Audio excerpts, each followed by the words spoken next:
Welcome to my channel. Today we will be talking about what colors Tesla offers for its cars. Tesla's color palette, while not as vast as some other automakers, is known for its modern and sleek aesthetic. The availability of specific colors can vary depending on the model and the factory where the car is built, but there is a core set of options you will commonly find. Pearl white multicoat is often the standard, no-cost option. This is a multi-layer paint that gives the car a deep, pearlescent finish. It's a popular choice for its clean and modern look.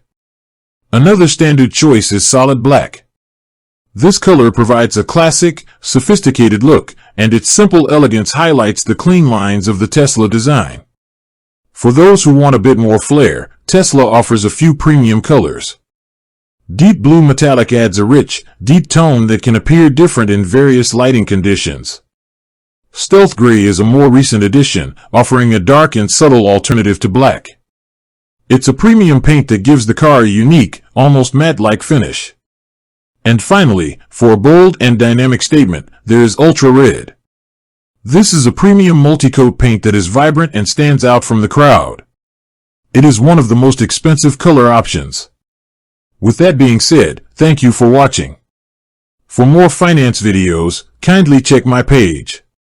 Please like, share, comment and subscribe to my channel. Thank you.